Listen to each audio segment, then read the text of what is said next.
Jadi setiap perempuan tuh ada fase-fasenya. Jadi kalau bunda mau sempurna jadi perempuan, bagaimana Aisyah? Bukankah Aisyah radhiyallahu anha tetap menerima untuk dimadu? Walaupun mungkin perasaan hatinya tidak mau. Kalau bunda mau menjadi perempuan sempurna, belajar dari siapa? Karena semua perempuan beriman itu pasti diuji dengan ujian yang berat. Ujian kekurangan harta. Bukankah Fatimah Az-Zahra binti Muhammad SAW, istrinya sahabat mulia Ali bin Abi Thalib, diuji dengan kemiskinannya? Jadi mohon maaf ya, kalau bunda bilang enak ya kalau punya suami yang kaya, belum tentu. Ujian-ujian apa yang sering menimpa perempuan sehingga kadang perempuan itu tidak merasa kuat dengan ujian? Ujian perempuan pertama akan berurusan dengan seseorang yang lagi dekat sama Allah dan mau dekat sama Allah, pasti apa? Diuji. Coba tunjukkan ke saya, ceritakan ke saya, ada nggak orang yang dekat sama Allah tapi nggak diuji? Nggak ada. Begitupun seterusnya, wanita, perempuan yang sedang ingin dekat dengan Allah pasti diuji. Dan kenapa Allah mengujinya? Satu, Allah ingin dia diakui, ingin dicintai, dan ingin dikuatkan. Sekarang pertanyaannya, ujian-ujian apa yang sering menimpa perempuan sehingga kadang perempuan itu tidak merasa kuat dengan ujian? Catat baik-baik, ada 5 ujian. Kalau bunda dapat 5 ujian ini, bunda sedang melangkah jadi perempuan yang kuat, yang di saat bersamaan bunda sedang diakui, dicintai, dan dikuatkan oleh Allah. 1. Ujian perempuan pertama akan berurusan dengan hatinya. Perempuan itu sensitif, sulit ditebak. Jangankan laki-laki memahami perasaan perempuan, kadang sesama perempuan pun sulit memahami perasaannya. Maka hati-hati dengan perasaan perempuan. Dan ini ujian. 2 penyakit yang sering hinggap di perasaan perempuan. 1 gelisah, 2 khawatir. Biasanya kalau gelisah dengan yang sudah terjadi, kalau khawatir dengan yang belum terjadi. Perempuan paling sulit menaklukkan 2 perasaan ini. Dengan yang sudah terjadi, susah move on-nya. Perempuan paling sulit untuk bisa melupakan yang sudah terjadi. Bahkan perempuan itu ahli sejarah yang paling hebat. Bunda bilang gini, udah aku maafin, tapi mohon maaf, setiap ketemu orang yang pernah nyakitin, yang terbayang pasti rasa sakitnya. Makanya minta maaf ke perempuan itu harus berkali-kali. Karena yang diingat berkali-kali oleh dia rasa sakitnya. Kalau minta maafnya berkali-kali, biar berimbang antara maafnya dengan rasa sakit yang diinginkan. Dan ingat ya, bagi perempuan, diucapkan minta maaf itu kebahagiaan. Perempuan tuh hatinya seperti cermin, mudah pecah. Cermin tuh kalau sudah pecah, bisa memantulkan cahayanya lagi, tapi tidak sama seperti sedia kala. Itu hati perempuan. Kalau sudah tersakiti, mudah memaafkan, tak mudah melupakan. Makanya bunda, ada teman perempuan yang bisa diem-dieman 3 tahun. Padahal mohon maaf, dulu berteman, ngaji, bareng, tapi bisa diem-dieman, bisa marah-marahan, dan gak mau kenal lagi. Walaupun hatinya kangen sebenarnya. Hatinya rindu, pengen ketemu, pengen ngobrol. Tapi karena hati perempuan itu diuji, gengsinya kuat, sehingga tidak mudah. Ini ujian. Dan yang kedua, perempuan juga diuji perasaan tentang kekhawatirannya, tentang masa depan. Khawatir, nanti kalau ayah meninggal bagaimana? Perempuan memang begitu. Dan itu teh ujian. Maka yang paham hati perempuan gak akan marah. Maka bunda jangan suka merasa bersalah, karena memang itu cirinya perempuan yang sedang diuji. Itu baru yang remeh, belum yang tingkat tinggi. saat hati harus diduakan. Perempuan paling gak suka dibandingkan, apalagi yang dibandingkan tuh disandingkan, gak mau. Dia mau jadi satu-satunya. Tapi kan di sisi lain kadang ada hati yang harus dibagi, maka ujian perasaan. Yang kedua, perempuan itu akan diuji dengan penampilan. Jadi perempuan paling gak seneng kalau penampilannya tidak lebih baik daripada temannya. Merasa tidak senang. Maka jangan kaget, urusan penampilan itu ujian. Maka bunda kadang bisa ngotot-ngototan, marah, sakit hati kalau bunda dihina urusan penampilan. 3. Perempuan itu setelah perasaannya diuji, kemudian penampilannya diuji, perempuan juga akan diuji dengan kekurangan. Pada bab harta, bunda sayang biasanya kalau urusan harta sering kurangnya daripada banyaknya. Jarang ada perempuan yang merasa, aku mah sudah cukup dari suamiku. Gak ada yang begitu. Bunda urusan harta selalu merasa kurang.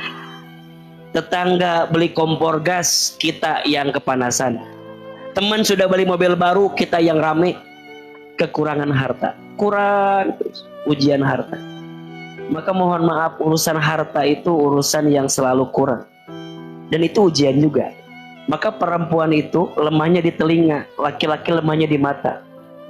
Perempuan cara setan menggodanya lewat telinga, dibisikin dengan hal-hal yang tidak bermanfaat, apalagi urusan dunia. Disibukkan dengan yang tidak bermanfaat, itu urusan dunia yang membuat bunda diuji dengan ujian ini. Yang keempat, perempuan itu bisa diuji dengan kehilangan. Perempuan paling tidak suka dengan kehilangan apapun, termasuk kehilangan orang yang dicintai dalam hidup. Jangankan hilang, orang yang dicintai aja sakit, sedihnya luar biasa.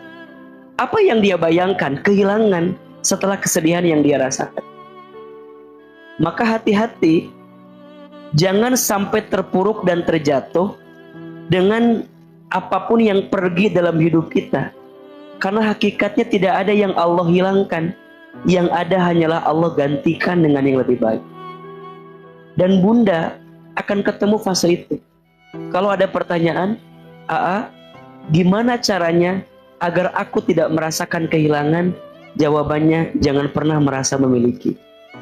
Karena sebab kenapa engkau merasakan kehilangan? Karena terlalu merasa memiliki. Dan yang kelima, perempuan juga bisa diuji dengan kelapangan. Jadi ingat, ujian itu bukan hanya yang sedih-sedih, tapi yang lapang juga adalah ujian. Ini semua keterangannya ada di Quran surat Al-Baqarah ayat 155. Maka pertanyaannya, Aa, ini ujian tuh pasti akan ketemu nih. Coba jawab, ada nggak perempuan yang diuji dengan perasaannya? Ada. Ada nggak perempuan yang diuji dengan penampilannya? Ada. Ada nggak perempuan yang diuji dengan kekurangan hartanya? Ada. Ada nggak perempuan yang diuji dengan kehilangannya? Ada. Ada nggak perempuan yang diuji dengan kelapangannya? Ada. Contoh, 1, perasaan. Bukankah Bunda Khadijah diuji dengan perasaannya? 2, penampilan. Bukankah Aisyah radhiyallahu anha pernah cemburu kepada Khadijah karena kebaikan dan Nabi sering mengucapkan kalimat begitu memuji Khadijah, padahal di antara istri Nabi yang paling cantik itu Aisyah? Pernah cemburu. Ya bagaimana nggak cemburu? Khadijah cantiknya luar biasa, kayanya luar biasa. Jadi setiap perempuan tuh ada fase-fasenya. Jadi kalau bunda mau sempurna jadi perempuan, bagaimana Khadijah, bagaimana Aisyah, bagaimana Maryam? Bukankah Khadijah harus menunggu di usia 40 tahun sampai bertemu dengan laki-laki sempurna dalam hidupnya? Bukankah Aisyah radhiyallahu anha tetap menerima untuk dimadu walaupun mungkin perasaan hatinya tidak mau? Bukankah Maryam begitu kuat jadi single parent? Bukankah Siti Sarah, Siti Hajar menunggu bertahun-tahun untuk bisa punya anak? Bukankah Siti Hawa harus dipisahkan dengan Adam sampai kemudian dia bertemu lagi? Maka Kalau bunda mau menjadi perempuan sempurna, belajar dari siapa? Karena semua perempuan beriman itu pasti diuji dengan ujian yang berat. Ujian kekurangan harta. Bukankah Fatimah Az-Zahra binti Muhammad SAW, istrinya sahabat mulia Ali bin Abi Thalib, diuji dengan kemiskinannya? Jadi mohon maaf ya, kalau bunda bilang enak ya kalau punya suami yang kaya, belum tentu. Boleh jadi punya suami yang kekurangan, tapi bunda bersama dalam kebaikan, itu lebih baik. Maka nanti yang harus dimiliki perempuan agar diakui, dicintai, dikuatkan dengan ujian berat yang dia miliki. Satu, bunda sayang, iman. Perempuan harus punya iman. Kalau nggak ada iman, godaannya luar binasa. Makanya perempuan terus jagain iman. Imannya dijaga betul. Jangan mudah kegoda. Jangan mudah terjerumus, jangan mudah terjatuh. Ada dua yang sering menggoda imannya perempuan. Satu, harta. Dua, tahta. Dan ingat, karena perempuan, laki-laki bisa punya harta dan tahta. Tapi juga hati-hati, karena perempuan juga, laki-laki bisa kehilangan harta dan tahta. Yang kedua, ibadah. Perempuan harus kuat ibadahnya. 3 saja. 1, sholat. Bunda jangan tinggalkan sholat. Selelah apapun, segelisah apapun, secapek apapun, sholat. 2, baca Quran. Perempuan jangan lepas baca Quran, karena Quran yang bisa menjaganya. Termasuk mohon maaf, kalau bunda udah dekat sama Quran, jangan sampai mengotori hati, karena Qurannya udah dekat sama kita. Semoga Quran jadi tameng menjaga kita. Kita udah dekat sama Quran, masa hati kita nggak baik? Setiap ada hati kecewa, maafin. Setiap ada hati nggak bisa nerima, ridhoin. Setiap ada ujian yang terasa berat, terimain. Itu adalah konsekuensi karena dirimu sedang dekat sama Allah. Sehingga Allah titipkan ujian di hatimu agar kamu mengerti bahwa tempat kembalimu adalah Allah. Dan yang ketiga, sedekah. Sholat, Quran, sedekah. Ini 3 amalan yang bisa menjaga perempuan. Perempuan harus rajin sedekah. Sedekah itu menolak bala. Sedekah itu menolak musibah. Sedekah itu menghapuskan dosa. Sedekah itu mengabulkan doa. Sedekah itu meringankan sakaratul maut. Sedekah itu memudahkan setiap urusan. Setiap pagi ada sedekah subuh, sok. Kalau nggak bisa Jumat, sedekah Jumat, sok. Kalau nggak bisa setiap ngaji, taklim, ada kenceleng lewat, sok. Niatin. Itu tameng yang bisa menguatkan perempuan saat diuji dengan ujian yang berat. Ibadah. Ada berapa? 3. Sholat, Quran, sedekah. Kita boleh diuji dengan ujian apapun, selama ada Allah semua baik-baik saja. Maka bunda, mungkin ada yang diuji rumah tangganya, tenang. Selama ada Allah, semua baik-baik saja.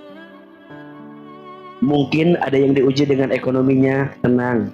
Selama ada Allah, semuanya akan baik-baik saja. Jaga baik-baik, hidup makin sulit, hidup makin berat. Tapi selama ada Allah di hati kita, semua akan baik-baik saja.